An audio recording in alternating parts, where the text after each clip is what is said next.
Team unity forum Delhi যাচ্ছে আগামীকালের DA মামলার জন্য। আচ্ছা, সুপ্রিম কোর্টে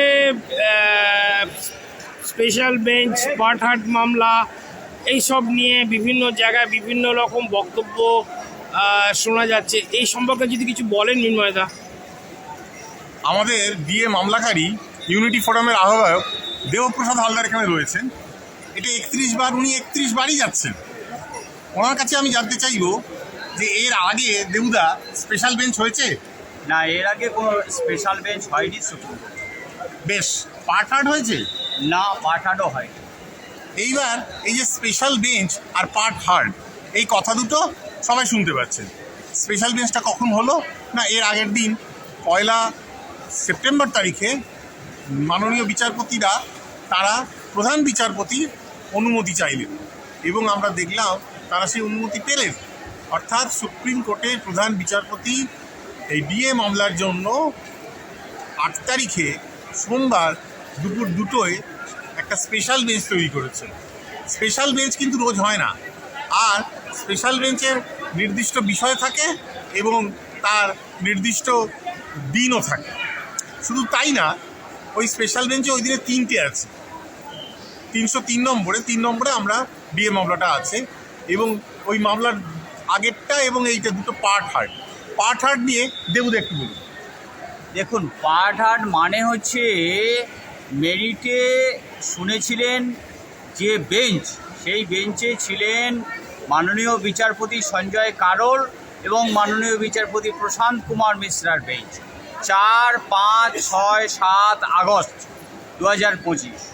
সে কারণে গত 26/8/2025 তারিখে যখন দেখা গেল যে বিচারপতি কারোল সাহেবের সঙ্গে সন্দীপ মেহতা সাহেব বসেছেন, তখন সরকার পক্ষের আইনজীবী কপিল সিব্বাল বলেন, the appropriate bench is not sitting today.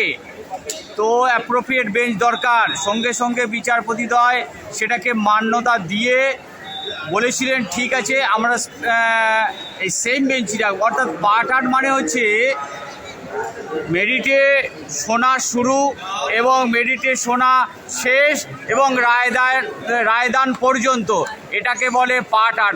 অর্থাৎ বিচারপতি কারোল এবং মিশ্রের বেঞ্চটা দরকার ছিল, সেটা আগামীকাল হচ্ছে বেলা 2টোর সময়। মৃন্ময়দা, কন্টেম্পট মামলাটা ট্যাগ হয়েছে হ্যাঁ, এবার এসএলপির সঙ্গে।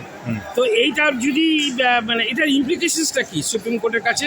আমরা দেখলাম আমরা সাধারণ কর্মচারীদের একটা মামলায় দুপক্ষ বলবেন। সরকার পিটিশনার, তারা ওরাল আর্গুমেন্ট করলেন আর কর্মচারীরা কাউন্টার আর্গুমেন্ট করলেন। এরপর সরকারের তরফে রিজয়েন্ডারে সেটা আমাদের বক্তব্য, মানে কর্মচারীদের বক্তব্যকে ক্রস করার কথা, খণ্ডন করার কথা। সেটা করতে গিয়ে তারা নতুন বক্তব্য আনলেন কি না ডিএর আইনি অধিকার নেই, ফলে সেই রিজয়েন্ডারটার গুরুত্ব রইল না এবং তখন কর্মচারীদের আবার তার বিরুদ্ধে বলতে হলো।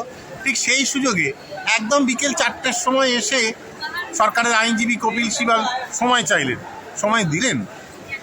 কিন্তু 12ই আগস্ট তারিখে যখন সেই সময়ে কপিল সিবাল উপস্থিত হলেন না, তার নামের পাশে অনুপস্থিত লিখে ওই দিনকে ট্যাগ করা হলো।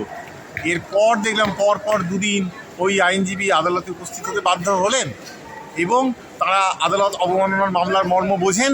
তারা এর আগে হাইকোর্টে আদালত অবমাননা হতে তাকে ঠেকাতে সুপ্রিম কোর্টে গিয়েছিলেন।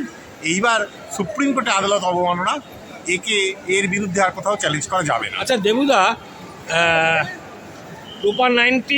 রোপার 9 আর ইন্টারেস্ট আমরা দেখেছি বিচারের জন্য উঠেছে।